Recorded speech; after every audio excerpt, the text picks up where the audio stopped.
pour ce dernier épisode de la saison. Je sais que demain, mais demain c'est pas un épisode, c'est un salut, je me tire en vacances et je vous dis des trucs. Pour ce dernier épisode de la saison, je vais vous narrer tout mon amour pour Mitran.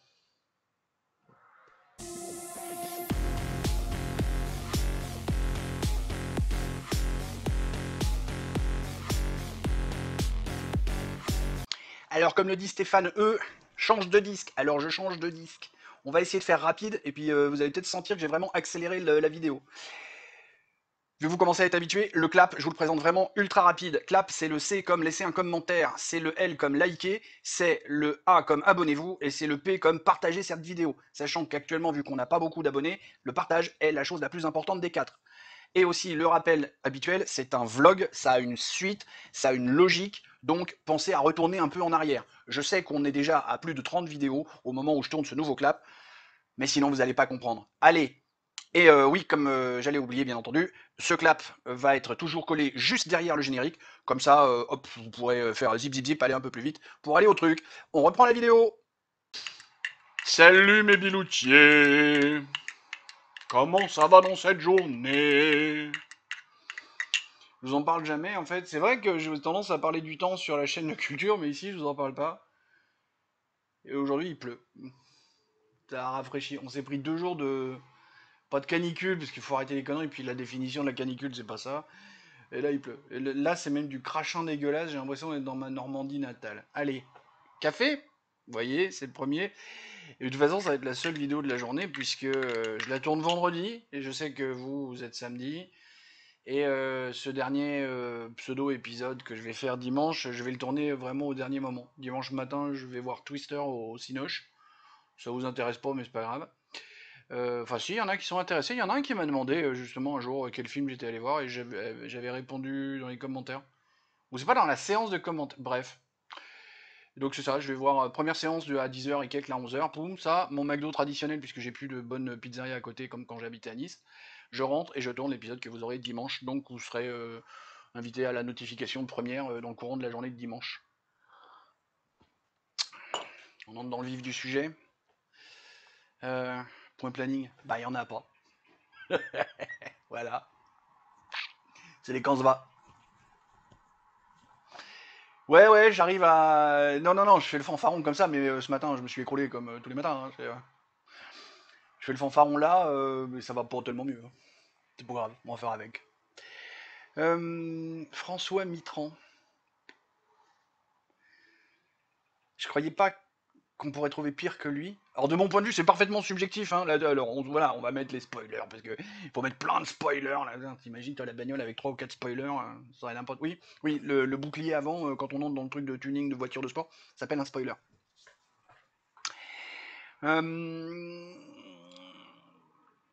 C'est parfaitement subjectif ce que je vais vous dire. C'est alors je me base sur des faits. Enfin non, je vais me baser sur ma perception des faits. Si ça se trouve, en fait, il y a des trucs que je vais vous dire, je suis à côté de la plaque depuis toutes ces années. Peut-être, j'en sais rien. Juste que je déteste ce gars-là. Et je croyais que c'était la détestation intime. Non, il y a Macron, qui est encore plus détestable. Alors, bon, là, non, je vous ferai jamais un épisode. Enfin, non, parce qu'en fait, chaque épisode que je fais parle de ma détestation de Macron. Donc, là, j'ai même pas besoin. Allez, on va commencer doucement. La fête de la musique. Oh putain, mais Abla, t'es vraiment un connard, quoi. Même la fête de la musique, t'aimes pas ça. Mais tu m'étonnes que personne ne t'aime, Abla, franchement. Alors, c'est pas la fête de la musique que j'aime pas. C'est le fait que un pédophile notoire, si, Jack, cette espèce d'abruti, on lui a confié la fête de la musique, et puis moi j'aime bien l'ordre et la rigueur. Mais le mec il t'a fait la fête de la musique, et après il a fait bon, de toute façon vous faites comme vous voulez. Et ben non, Jack. Oui, parce qu'en fait en vrai il s'appelle Jacques, et pas Jack Lang. Il a américanisé son prénom. Sur son bulletin de naissance, c'est. Comment s'écrit Jacques? C'est J-A-C-Q-E-S. Hein, enfin, c'est ce que j'avais cru voir à l'époque. Je finis par avoir un doute sur tout maintenant. Il avait dit on fait ça le 21 juin. Bah oui, puis il y a certaines années où ça emmerde les mairies de le faire le 21, donc elles font le 20, ou le 19, ou le 22. Non, de l'ordre. Tu veux faire la fête de la musique, tu fais la fête de la musique, tu fais un truc carré. Je dis pas rien, je suis comme ça. Le problème dans la fête de la musique, c'est que c'est pas la fête de la musique, parce que... Et ça, je l'ai vécu dans les années 80, hein. T'essayais de faire du métal, tu te prenais des cagettes sur la gueule, quoi. Par contre, toutes ces saloperies qui balancent du rap dégueulasse, qui est la ruine de notre société, alors là, eux, ils avaient plein de balles. Hein. Les subventions, parce qu'il y a des subventions, les mairies subventionnent différents groupes. Oui, dans certaines villes, il y avait ou il y a encore. Ouais, t'arrivais avec du métal, on disait dégage. Les autres, ils débarquaient avec leur rap de merde, là, de subversion, d'insultes, d'incitation à la haine. Là, il y a plein de balles. Et c'est Mitterrand qui est derrière ça, hein, parce que c'est lui le président, c'est lui qui a signé, c'est lui qui a dit on y va. Hein. C'est pas Jack Lang qui est derrière ça, c'est Mitterrand qui est en haut. C'est le mec qui est responsable, c'est lui qui est en haut. Je déteste Mitterrand parce que, pour sa première élection en 81, il a trahi la gauche. Et encore une fois, moi je me suis jamais revendiqué de gauche. Il y a plein de gens qui me disent que je suis de gauche. Le dernier abruti, là, non, celui-là, on en parlera à la rentrée. Il y a des gens qui me disent que je suis de gauche, même des gens que j'aimais bien, pas qui me parlent plus maintenant, parce que oui, Fabien, je sais même pas pourquoi il me parle plus. Il avait aucune raison particulière pour arrêter de me parler, il a juste arrêté de me parler. Il me disait que j'étais un gauchiste qui s'ignore. Alors oui, dans mes théories, vous allez voir, dans le développement du jeu, on va parler de Marx. Et il y a 2-3 trucs chez Marx que j'aime bien. Moi, je me suis toujours senti à droite. Mais je peux me gourer, puis alors là, aujourd'hui, de toute façon, gauche-droite, ça veut plus rien dire. Bref, en 81, la gauche s'était alliée euh, avec comment c'était, le programme commun. Mais je vous avais passé il y a quelques temps justement un extrait d'une interview de Georges Marchais qui expliquait que Mitterrand avait trahi le programme commun en allant voir l'international socialiste en Autriche. Je n'aime pas les traîtres. J'aime pas les traîtres. Point suivant. Je le déteste parce qu'il a mis en place le RMI. Oh, là t'es vraiment un salaud quoi. Le RMI ça sert à des gens. Hein. Non, non, non. À l'époque tel que ça a été mis, et puis maintenant tel que c'est fait, transformé en RSA avec les conditions qu'il y a, non. S'il avait jamais inventé le RMI en 82 ou 83, je sais plus en quelle année ça s'est mis en place, on n'aurait pas les saloperies de RSA aujourd'hui. Non, non, ça c'est carré. Aucun autre gouvernement n'aurait mis en place un truc pareil. Et finalement, quand on réfléchit bien, même à l'époque, le RMI c'était déjà une mauvaise idée. C'était entretenir les gens à rien foutre, grossièrement parlant. À l'époque, c'est pas mettre en place le RMI qu'il fallait faire. Ce qu'il fallait faire, c'était faire en sorte que les gens arrivent à avoir des emplois. C'était ça qu'il fallait faire. Et ça, il ne l'a pas fait. Parce que Giscard avait déjà commencé à mettre le doigt dans l'engrenage du taux de chômage acceptable. Si, théorie économique, faites vos recherches. Et j'ai pas mal d'économistes qui me l'ont mis en pleine tête. Il existe un taux de chômage acceptable, alors qui est en fonction des situations, en fonction des pays, en fonction des époques. Hein. Mais sur une économie donnée à un instant donné, et Giscard était le premier à entrer là-dedans. Et Mitterrand n'a fait que suivre. Parce que dans la trahison dont je parlais juste avant, c'est l'entrée dans les politiques d'austérité, c'est l'obéissance à l'Allemagne, c'est des choses comme ça. Et donc là-dedans, on entre avec un taux de chômage acceptable qui permet de tenir la population par les couilles, en agitant le spectre du chômage. Et le RMI n'était pas une. Le RMI, c'était une solution de facilité pour se débarrasser du problème. Pour ça que je suis contre le RMI. Bien sûr, aider les gens. Je suis le premier à dire il faut aider les gens. Je suis pas chrétien, je me comporte toujours comme un bon chrétien. Je suis pas un socialiste et pourtant j'ai des comportements de socialiste. Parce que je dis qu'il faut pas laisser les gens sur le côté. Faut pas laisser les gens sur le bord de la route. Mais il faut le faire quand on peut. Et il faut le faire intelligemment. Et le RMI, c'était pas intelligent. C'était sournois. Puis après, il nous a fait un autre truc, l'hégémonie footballistique. Alors bon, moi, ma détestation du foot n'est plus à prouver ou à démontrer. Je pourrais vous en faire un sketch digne des plus grands humoristes, puisque parfois j'arrive à être drôle sur le sujet. La Fédération française de foot dans les années 80 a été la fédération la plus sponsorisée par l'État. Du coup, le foot. Parce que tout le monde dit là, oh, c'est facile, le foot, tous les jeunes ils peuvent en faire, ils prennent un ballon. Non, non, non, non, non, non, non. Le sport le plus facile, c'est l'athlétisme. C'est courir le 100 mètres. Lui, c'est le plus facile, le plus simple à mettre en œuvre. Tu mesures un machin, tu fais un trait, tu fais un autre trait, 100 mètres, tu cours, tu chronomètres. Tac, t'es fini. Pas besoin de ballon, pas besoin de cage, pas besoin de terrain, pas besoin de. Non, tu vois. L'athlétisme. L'athlétisme, mais l'athlétisme, ça fait rêver personne. Donc du coup, il a sponsorisé à mort le foot par différents moyens, plus ou moins sournois en plus, et on est arrivé à l'hégémonie qu'on a aujourd'hui, à des débiles profonds comme Mbappé, qui s'improvisent politologue à ses heures, et qui te racontent des conneries, et au prix où il est payé, un ballon de 32 cm de diamètre, il n'est pas foutu de les mettre dans des cages de 7,10 m de large.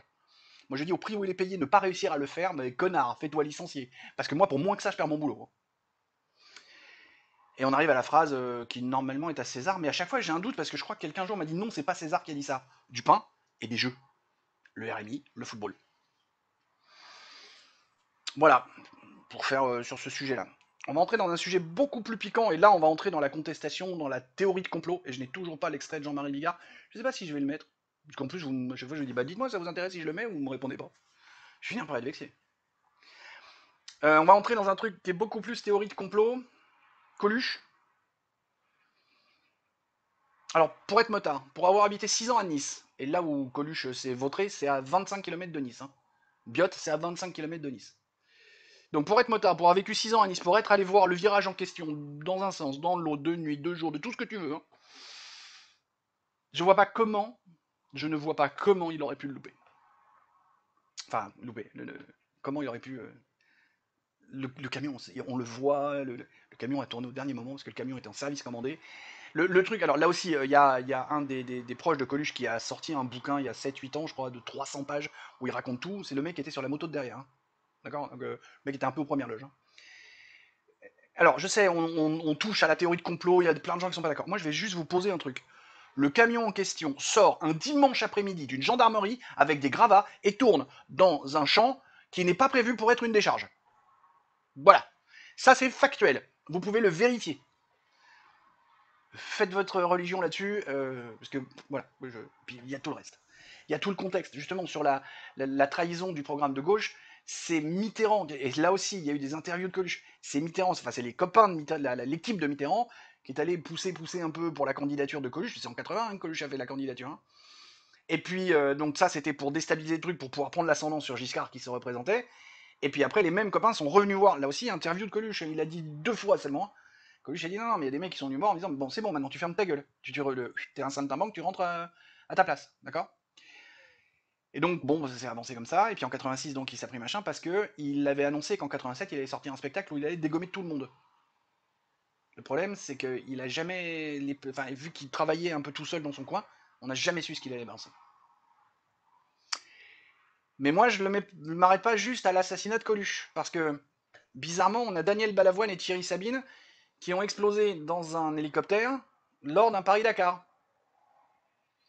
On se rappellera qu'en 82 ou 83, je crois, ou peut-être 81, je sais plus, Daniel Balavoine avait manqué de respect à François Mitterrand. Il fallait pas, lui, hein, c'est un connard. Hein. Donc Thierry Sabine serait bien un dommage collatéral. Dans un seul journal de l'époque, il a été fait mention de traces de tirs de roquettes sur la carlingue de l'hélicoptère, sachant que le pilote de l'hélicoptère était un ancien de l'aéronaval. Le mec savait un peu piloter un hélicoptère. Et là-bas, vu qu'ils étaient pas loin de la frontière mauritanienne, avec le Front Polisario, avec tout le bordel qui se passait là-bas, oh non, c'est un accident, il s'est fait avoir par un coup de vent qu'il a mis dans une dune. Ouais, le mec, ça fait 30 ans qu'il pilote des hélicoptères en zone de combat. Et il s'est fait avoir par un coup de vent. Ouais. Il y a un journal qui a parlé d'un impact de roquette sur la caravane, et le journaliste, on n'en a plus jamais entendu parler après. On est à 3. On a Philippe de Dieuleveux. Il n'y a que les plus anciens qui pourront s'en rappeler, et encore pas tous, parce que même les gens de mon âge à qui j'en parle, qui c'est ce mec-là. À l'époque, quand on était ado, sur FR3, ouais, c'est ça, c'était FR3 à l'époque, il y avait un jeu qui s'appelait La tête et les jambes. Et il y avait des mecs qui étaient en studio, les candidats, qui pouvaient gagner de l'argent parce qu'ils avaient la tête, donc il fallait de la culture. C'était à une époque où on récompensait encore la culture et le savoir. Et pas les débiles qui font des t'es beau, t'as gagné 1000 balles. Donc eux, c'était la tête. Et Philippe de Dieuleveux, un ancien des forces spéciales, qui courait partout dans le monde pour être les jambes. Et donc les autres, ils se creusaient les méninges pour répondre à des énigmes, et ils disaient à Dieuleveux, bah cours là-bas, demande aux gars s'ils connaissent pas un monument qui ressemble à ça, patati patata. Jeu super intéressant.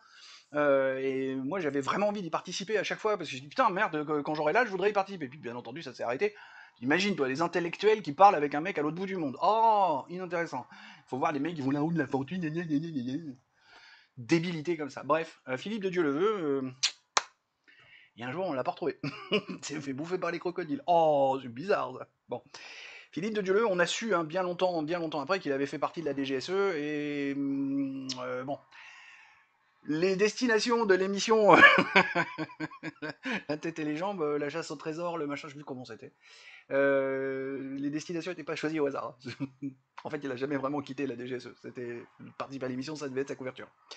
Tac, tac, tac, tac. Et j'ai gardé le meilleur pour la fin. Pierre Bérégovoy, Premier ministre, qui s'est suicidé de 2 balles dans la tête. Bon, ok, les 2 balles, c'est moi qui les connais. Il en a eu qu'une. Son garde du corps aurait oublié son arme dans la boîte à gants de la voiture. Et Pierre Bérégovoy, qui était un homme bien, sous tout rapport, c'était pas un politicard de merde là qu'on avait son métier. Ça ne doit pas être un métier la politique. Quand je t'en parlais de professionnel de la politique ou de professionnalisation, non, ça ne doit pas être un métier. Ça doit être une conviction, ça doit être un investissement, ça doit être une vocation, mais jamais un métier. Boulanger, c'est un métier. Informaticien, c'est un métier. Il y a des règles, il y a des techniques. Politicien, putain, mais tu joues avec la vie du peuple. Et Bérégovoy, c'était pas ce mec-là, c'était un mec bien qui voulait machin, hein, et il était un peu dépressif parce qu'il avait le poids des machins, vu qu'il venait d'un milieu modeste, et ben arrivé Premier ministre, et le garde du corps qui oublie son arme dans la boîte à gants, arrête. Hein, j'ai fait mon service militaire au fusilier marin commando, le seul boulot que tu trouves quand tu sors de là-dedans, c'est la sécurité, et j'ai fait des stages pour essayer de devenir garde du corps. Problème, 1m78, il fallait aller faire 1m80. Donc du coup, des gardes du corps, j'en ai quand même fréquenté quelques-uns. Et ton arme, tu la laisses pas dans la boîte à gants. Pas à ce niveau-là, on est sur les meilleurs gardes du corps de France. Hein, Matignon, l'Elysée, comme on dit, c'est les meilleurs gardes du corps de France. À l'époque, ça s'appelait le GSPR. Je pense que ça a changé de nom. Donc non, non. 5 meurtres, 5 assassinats. Mitterrand est un assassin, rien de plus. Dans le même ordre d'idée, pour ceux qui se rappellent ou ceux qui vont être curieux et vont aller chercher, un bateau qui s'appelle le Rainbow Warrior, qui a été coulé dans le port d'Auckland, en Nouvelle-Zélande. Je ne sais pas trop si c'est Auckland, mais en Nouvelle-Zélande. Et le Rainbow Warrior, c'était un bateau qui était affrété par Greenpeace et qui allait casser les couilles sur les tirs de machin à Mururoa, dans les archipels du Pacifique. Alors il y a eu toute une histoire avec les fameux faux épouturanges, donc avec 3 nageurs de combat qui sont allés plastiquer le bordel, et puis les faux épouturanges qui, eux, donnaient le change, et qui étaient de la DGSE. Bah, Mitterrand, il les a laissés 8 ans en prison en Nouvelle-Zélande. Parce que bien entendu, ça a pété. Et il y a un con de photographe, c'était un Portugais, je crois. Un con de militant Greenpeace, qui a dit le nucléaire n'est pas bien, le nucléaire n'est pas bien. Ce con, les nageurs de combat, ils avaient plastiqué le bateau, l'autre il redescend chercher un truc, bam, il a pété avec le bateau. S'il n'y avait pas eu ce journaliste-là, alors bon, c'est triste parce qu'il est mort. Comme j'ai dit, il ne faut pas souhaiter la mort des gens, c'est pas bien la mort des gens. Mais s'il n'y avait pas eu ce journaliste-là, l'affaire aurait été moins grave. Et peut-être qu'il y a un mec et une nana de la DGSE qui n'auraient pas passé 7 ans dans les geôles néo-zélandaises. Et les geôles néo-zélandaises, et surtout pour eux, ça n'a pas été la partie de plaisir avec du karting et machin, comme on a vu il y a 1 an, 2 ans maintenant, je sais même plus. Le temps passe tellement vite. Ça, qu'est-ce qui nous a fait aussi comme merde? Toutes les associations du type SOS Racisme et compagnie, le MRAP, la LICRA, tout ça. Tout ça, ça a été monté à ce moment-là. Vous avez vu la merde que ça nous fait aujourd'hui, ces connards qui sont dans l'illogisme, dans l'incohérence permanente, dans les 2 poids, 2 mesures pour tout. Non. Le racisme, c'est mal, il faut pas. Mais la merde que eux font, c'est pas une lutte contre le racisme. Harlem Désir, 18 mois de tôle pour trafic de drogue. Et il a réussi à avoir un poste de ministre. D'accord? Voilà, on a fait à peu près le tour. Oh putain, je viens de voir un truc rouge, là j'ai dû vous péter encore les oreilles. Bon, à chaque fois, en fait, vous ne réagissez pas à ça, donc c'est que je dois pas vous les péter. Quand ça monte dans le rouge, c'est-à-dire que... Bref, peu importe. Mitterrand, c'est, pour clôturer ça sur... est-ce que c'est le plus dégueulasse? Parce que est-ce que c'est plus dégueulasse que l'assassinat de Coluche? Oui. Parce que Mitterrand, c'est quand même le mec qui a laissé des gens comme Jack Lang, hein, et j'insiste, pédophile notoire. On n'a juste pas réussi à le gauler. Mais allez faire un tour à Blois, et vous comprendrez. Daniel Cohn-Bendit, alors lui, il le dit devant les caméras, hein, donc... et le mec n'a jamais été emmerdé. Jamais. Rien. Comme ça. Le mec le dit en 82, le mec le dit devant des caméras, sur la 2e chaîne nationale. Antenne 2, ça s'appelait à l'époque. Et le mec le dit ouvertement. Il se passe rien. Dany Le Rouge. Dany Le Rouge, qui a fait partie des mecs qui ont déclenché mai 68. Mai 68, pour ceux qui ne savent pas, qui a été déclenché par des étudiants parce qu'ils voulaient baiser tranquille. La base de mai 68, ça commence d'abord en 67, en décembre 67, avec des étudiants qui veulent baiser tranquille. Et on arrive aux événements de mai 68 qui paralysent la France pendant 4 jours. Parce que des étudiants voulaient baiser tranquille. Et dans le cas de Cohn-Bendit, voulaient baiser des gamines de 7 ans tranquille. Oui, si. Vous verrez, à la rentrée, plus tard, dans le déroulement de la chaîne sur les mois qui vont venir, on parlera de ce genre de choses. Quand je sais que j'arriverai à garder mon calme pendant 20 minutes pour pouvoir en parler, quoi. Parce que... Matzneff, avec Libération. Hein, Libération, le journal Libération des pédophiles. Matzneff, soutenu, la Libération, socialiste à mort, soutenu par Mitterrand et tout ça. Matzneff, c'est un pédophile notoire. Lui, il a même été... lui, il a goûté aux portes de la justice. Juste les portes, hein. Il n'est pas allé plus loin. Voilà, Mitterrand, c'est pour toutes ces choses-là que je le déteste. C'est pour tout ce qu'il a représenté. Parce que, encore une fois, je rappelle à ceux qui ne le savent pas encore, non, c'est débile, ma phrase, elle veut rien dire. Je rappelle à ceux qui le savent déjà, et j'apprends à ceux qui ne le savent pas encore, que je suis né en 70. Donc en 81, j'avais 11 ans. Moi, j'ai été politisé à l'âge de 15 ans. Et en 88, je n'ai pas pu voter parce qu'à l'époque, il fallait avoir 18 ans révolus avant le premier tour. Mais vu que je suis né le 5 mai, je donne trop d'informations sur moi. Peu importe. J'ai beaucoup dit peu importe aujourd'hui. Vu que je suis né le 5 mai et qu'à l'époque, le premier tour c'était fin avril et le deuxième tour début mai, donc j'avais pas mes 18 ans avant, donc j'ai été niqué, j'ai pas pu j'ai pas pu voter contre, parce que j'aurais voté l'autre candidat. Je sais plus qui était en face à cette époque-là. En 88, c'était pas Chirac déjà qui faisait son premier essai. Je crois bien que c'est Chirac qui était au deuxième tour, c'était un deuxième tour Mitterrand-Chirac.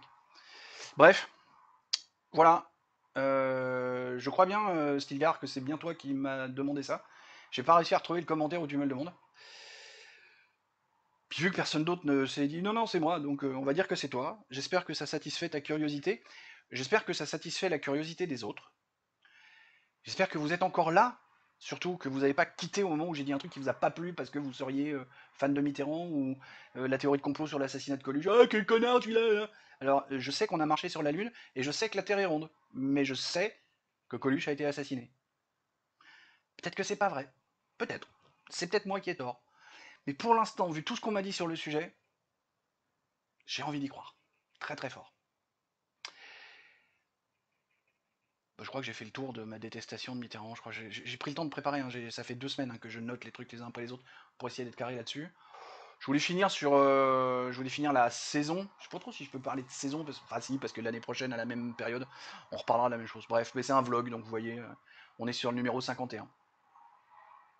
Demain, pour partir en vacances, on fera le numéro 52.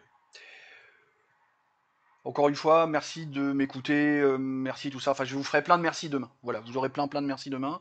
Re-bienvenue à tous les gens qui viennent de la modinerie. Ça aussi, on en parlera aussi un peu demain. Voilà, on en est à combien? 25 minutes. Je vais m'accélérer un petit peu, comme ça va durer quelques minutes de moins. Et puis j'ai vu, à 120%, vous vous rendez même pas compte que je suis en train de m'accélérer. Allez, sur ces bonnes paroles, des poutous, et fort heureusement,